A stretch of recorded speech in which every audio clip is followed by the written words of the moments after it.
cabbage is ready to be harvested, so let's make some sauerkraut. Just going to take a sharp knife and cut just below the head of the cabbage. You'll know that the cabbage is ready to be harvested when it's 4 to 10 inches in diameter.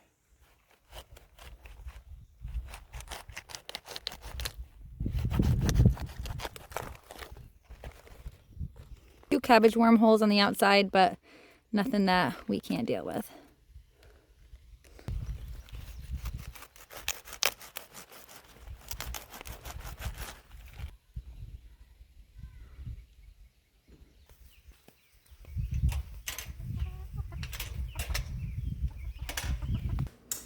To make sauerkraut, it's very simple. You don't really need any special tools or anything like that.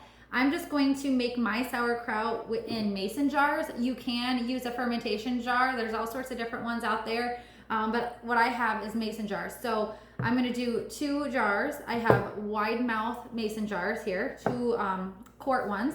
And then I also have 2 half pint jars, and I'm gonna be using these as weights. So what I've done is I filled the half pint jars with water and put the lids on, both of them, and what will happen is we're gonna fill these mason jars with the cabbage and the salt.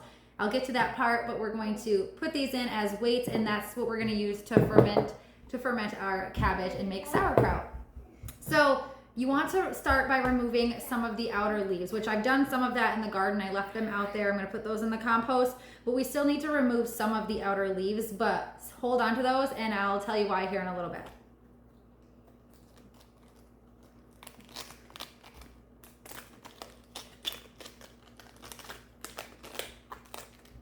If you're using fresh cabbage from your garden, you only really need to remove like 1 or 2 leaves.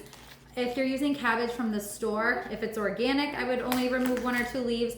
But if it's conventional, it's non-organic, then I would remove quite a few more leaves, maybe 5 to 8 leaves, just to make sure that there's no pesticides directly on the leaves that you're gonna be using. Okay, so I'm gonna set these large leaves aside. We're gonna get to that in a little bit. And now I'm going to start slicing my cabbage. And you wanna do this pretty thinly. So that's how we like to eat our sauerkraut. So thin is better in my opinion.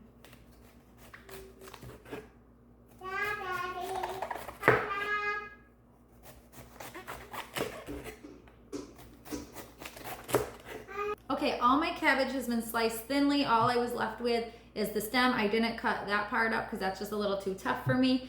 And now we need to weigh it. We need to make sure that our ratio of salt to cabbage is correct. So I just have a simple kitchen scale here, and I'm going to put my bowl on and then zero it out. And I'm gonna weigh my cabbage, and we need 1 pound of cabbage for every teaspoon of salt.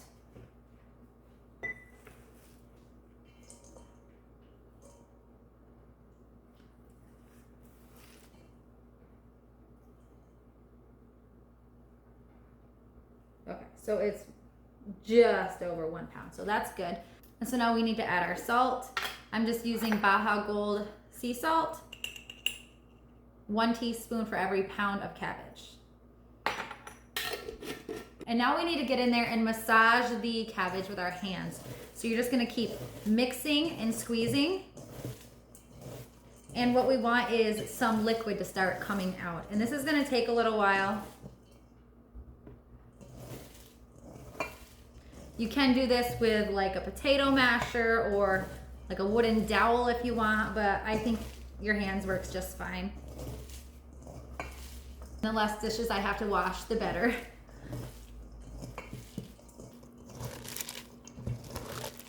You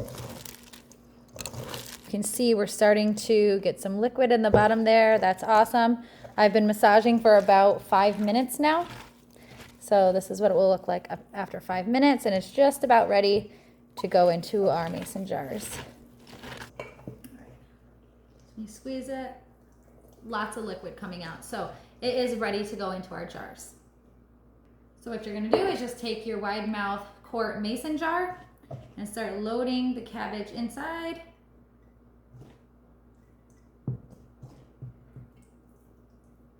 You want all that liquid in there as well.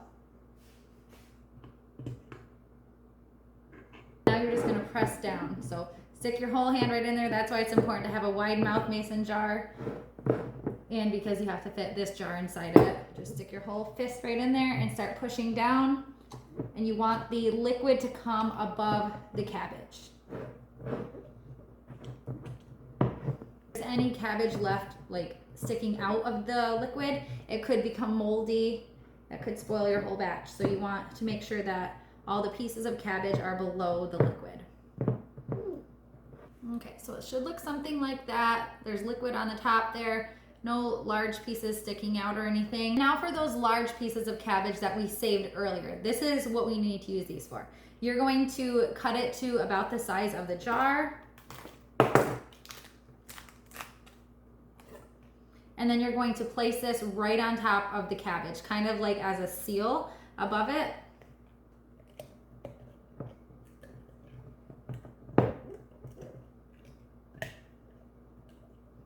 Okay, so now our cabbage, our shredded cabbage is covered with a cabbage leaf. And now we're going to take our weight, our half pint mason jar filled with water, and we're gonna put it right inside and push down. Fill it on.